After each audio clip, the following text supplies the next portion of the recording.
this is the last question I have for you in this podcast, but it's always really interesting to ask people who've had success, especially obviously on their own. What do you tell people? Like, what do you might not even respond, but like, what do you tell people, the people you were friends with prior to say 16, like the people you were friends with in high school, maybe even late, like grade school, with how early your success was, when they hit you up now, what do you say? Like, not even like, hey, can you teach me da da da? What do you say when they say, like, hey, man, oh my God, it's been so long. How are you? I don't get too many. I don't respond. Like, it's funny.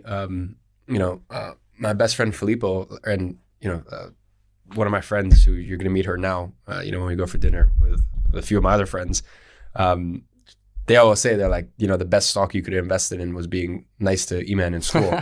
Bro, because no one was fucking nice to me. Yeah. But also the thing is, I understand, bro. I was weird. Like I'm hanging alone at lunch, reading my book, eating my food, because I couldn't afford to like go out and do like in here in London, because the schools aren't really like schools. Are like, most of the times they're like buildings.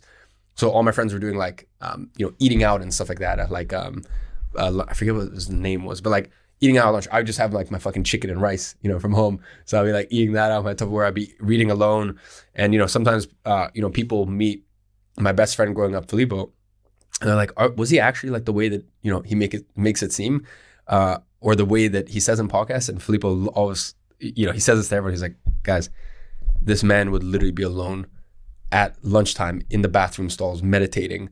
Like, in the bathroom, bro, I was that fucking guy, bro. Like, because I was building my business and I was doing school at the same time. So if I meditate in the morning, that's it. Like, I'm fucking late to school. If I meditate at night, or if I meditate like when I come back from school, once again, I'll be too fucking slammed. And then I would go to the gym at night, and if I tried to meditate at night, I pass out. So lunch was just always the most convenient time. So I would just meditate at lunch. So I go to the bathroom on my school on the 4th floor, which was the one that was least used, but every once in a while someone would come in there and take a fat dumpy, and bro, that meditated right through, and that really tests your meditation skills, bro. So like, bro, a lot of people were really fucking just assholes to me, in school. So but as I said, like, I get it, like, I'm an easy person. At that point I was a very easy person to pick on. Yeah. But it's also funny enough, it's the people who were the most. I have some people from my school who are very, very nice, now, and are very sort of like complimentative and stuff like that.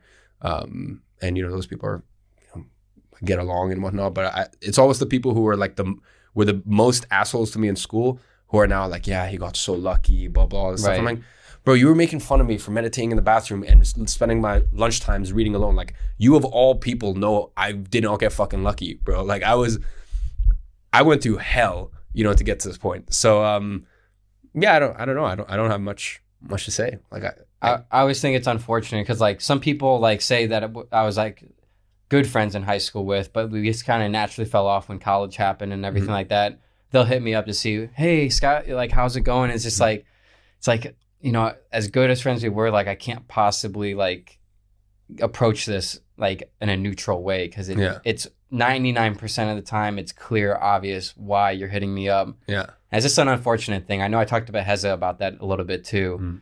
And he experiences the same thing. Like, it's unfortunate, but it's kind of a way you kind of got to like protect yourself, protect your energy. And same thing happened to me. Like, a lot of people are assholes to me because Instagram came out and I tried to be like an influencer on Instagram right when it came out, dude. And I was like killing it right at the beginning. But because of all that negative energy, I kind of stopped, which is a little unfortunate because I was 2011. I was so ahead of the curve. But